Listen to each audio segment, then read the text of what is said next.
Yo, what's going on, guys? Welcome back to the channel. Today we're going to take a look at some new Yu-Gi-Oh cards as well as some new Yu-Gi-Oh news for a bunch of new products. So kicking it right off, let's go start off with the new AzneyesWhitedragon Warrior Chief card, which actually has some potential even in non-AzneyesWhitedragon decks. So AzneyesWhitedragon Warrior Chief over here is a warrior effect, Earth level 5, 1900 attack, 0 defense points. And its effect says you can only use the first and second effects of this card's name each once per turn. The first part of the effect is if you control no monsters or all monsters you control are AzneyesWhitedragon monster, you can special summon this card from your hand.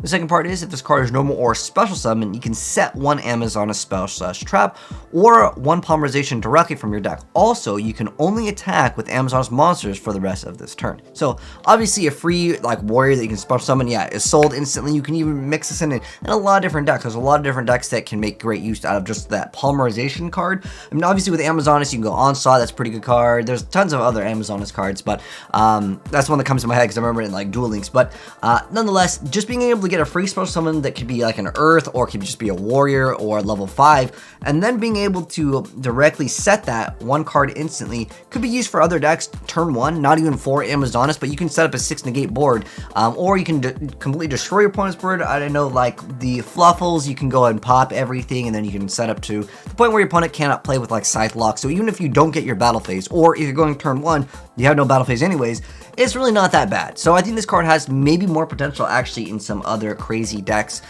besides AzneyesWhitedragon, because you basically get to go +1 with it, and you have another monster that can open up the doors again for more things. Definitely a great card for other decks, but I don't know. I haven't seen AzneyesWhitedragon in so long. I haven't seen anyone play them, so I don't even know if it's going to make it like an S tier deck. I still think the deck needs a lot more.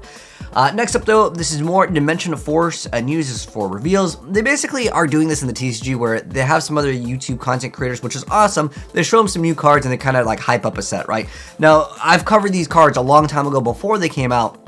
Visas Starfrost is actually a really, really good card. We actually have some more info on one of the rarities here. That's why I'm pulling this up. But if you guys haven't seen what Visas Starfrost is, definitely check out my video. I'll pin it down below. It's talking about the new Power Tool Bravery Dragon, which we do use Visas Starfrost on. You can actually go into a lot of token combos. You can open up with 6+ negates. And obviously at that point, it doesn't really matter. You basically win the game in most circumstances. But that card is a really good card. But we also have confirmation of the right card is going to be an ultra rare. They reveal some other scare claws over here. They talk about some of the themes of like Therion and other archetypes, but I've actually went over it already. Like I went over the effects, but I'll go over it briefly, some of the secret rares here.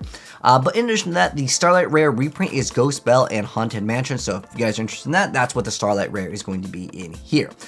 Now, next up, they also have the full spoiler list for Power of the Elements for the full entire spoiler list. I'm not going to make this video going over the effects of every single card, but I'm here to basically talk about like the good cards in this. So this set is actually going to be shifting up the meta. If you guys don't know what's in Power of the Elements, the main archetype that you got to be knowing about is actually called Slight. I actually talked about this video before we even had the reveal of the OCG. Literally over 50% of the top tier decks in tournaments right now are Slight. There are lots of different variants. Definitely check this video out as well if you guys want to learn what the next best deck is. I even titled next best deck ? And then it actually became the next best deck like a week or two later via the OCG list. But yeah, Slight is coming out in here, and this deck is definitely going to be something you have to take into consideration. Now, going back to the spoiler list for some of the cards and some of the rarities over here in Dimension Fusion, because they did again some like kind of like YouTuber / like showcasing of some of the new cards here. So here are the secret rares for it, and let's go and check it out, see if they're actually any good. So Libromancer Fire is great for like ritual variants of Libromancer. So it lets you just have that easy effect, reveal a ritual, you special summon, you get a searcher for any Libromancer monster from your deck to your hand. You'll click on the Libromancer archetype. If you guys haven't seen what they do, they're kind of underwhelming in terms of like what we have at the moment, but we're probably going to get more support later down for them, but that's one of the secrets in there. Therion King Regulus is one of the best Therion cards. Lets you have this effect where you can target a Therion monster or a machine monster graveyard. You just special summon this card from your hand, then you equip that monster, and then when your opponent activates a card effect, quick effect, you get to send a Therion monster card from your hand or face up on the field to the graveyard and negate that effect. Now, a Therion monster equipped with this card gains 700 attack, and it can activate the second effect as if it were a Therion King Regulus. So basically, you have that awesome ability to activate some negations.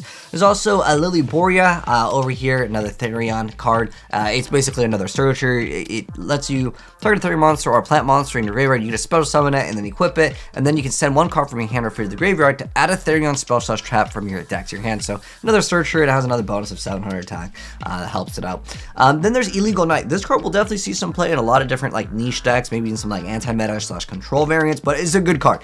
Illegal Knight is a during the main phase, you control no monsters, or if you control an adventurer token, you get to as a quick effect, you get to special summon this card from your hand, and if you control adventurer token, as a quick effect, you can target up to 2 cards your opponent controls, give control of this card to your opponent, and if you do, return that card or cards to the hand, and you can only use the effect of it once per turn. So bouncing back double cards, yeah, you do have to give your opponent a card, but it's like a free special summon. It's almost like an opener for a lot of different decks. If they, of course, can use the adventurer token, you just have an extra free, like, get rid of 2 cards, right? And then you give the card to your opponent.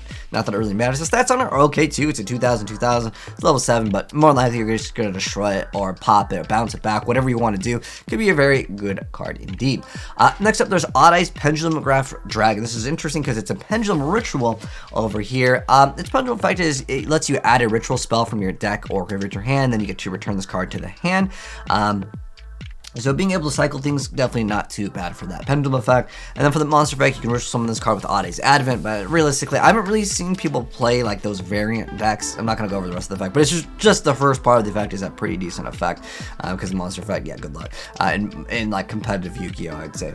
Alba Lenius, the Abyss Dragon, it's another secret rare in here. It's one of the meh ones, I would say. It's like, it can be used technically, but it has an effect where it cannot be used as fusion material, and it must be either fusion summon or special summon by sending the above cards from any monster zone. So there is potential for that reason of like Fallen Alba's Dragon Monster, because it's like both people, right? But it can attack monsters a number of times on the battle phase equal to the number of materials used for it. Again, it's pretty much just used for this. It's kind of a meh card, but on top of that, if it's sent to the graveyard, you get to add a polymerization, normal spell, or fusion from your deck to your hand. So there's some potential. Again, it's kind of like a meh, not necessarily what I consider like an insane chase card though. Psychic and Punisher, I'm not sure if this was specifically made for the punk archetype, if you guys remember that, it's kind of like a cyberpunk archetype. But while your life points are less than your opponent's, the Synchro Summon card is unaffected by your opponent's activated effects. So it's like okay for that reason. It's got 3,500 attack, it's a level 11. Then once per turn, you get to pay 1,000, target a monster you control and a card your opponent controls, and you get to banish both of those targets. So kind of an interesting effect. And then at the start of the battle phase, you can make this card gain attack equal to the difference between both players' life points. So you get rid of something. I wish it could get rid of itself and then come back, but then at that point is another DPE, right? But that's, I think, what it would need to be able to like really come back into the game. Now, this is probably one of the better cards. This is Beyond the Pendulum. So this is the card I would say is probably the chase card in the set. So Beyond the Pendulum, a link monster. It's going to be a requirement of a link 2 that's 2 effect monsters, including a pendulum monster. So it says if this card is link summoned and the extra monster zone, you get to pay 1,200 life points to add a pendulum monster from your deck to your hand. Obviously, Electrum, not quite as good. But for the rest of the turn, unless you pendulum summon after this effect resolved, you cannot activate monster effects, and the effects of any cards in your pendulum zone are negated. If 2 monsters with different original levels are pendulum summoned at the same time to zones this card points, so you get to target 2 cards on the field and destroy them. That is a really good effect. So it is better and worse than Electromite. At the end of the day, obviously for Pendulum, like, this is not that bad. Paying 1,200 life points and you usually doesn't make the difference between winning and losing most games. So I would say in terms of the chase card right now, that's probably your best bet. Let me know, guys, what you think of the secret rares in the set. Is it worth picking up? I'd say just Beyond the Pendulum's like one of the excellent cards. Illegal Knight's pretty good too, but like Therion, Labormancer, I would say these are a little bit less popular in terms of like chase cards, in terms of like monetary value. But anyways, I will link a bunch of the pin stuff that I talked about down below, as well as the whole spoilers, in case you guys want to check it out. I wish they had the pictures here, make it a little bit more visually pleasing, but it goes over all the effects. Like I said, I've covered all of the new Yu-Gi-Oh cards, so it's kind of pointless to go over all their effects, and also that'd make the video half an hour long. But anyways, thanks for tuning in, guys. If you enjoyed the video, drop a like on it. If you're new here and do want to see more new Yu-Gi-Oh stuff in the future, subscribe to the bell so you don't miss out on it, and I'll catch you guys in the next video. Have a good one, and I'm out. Peace.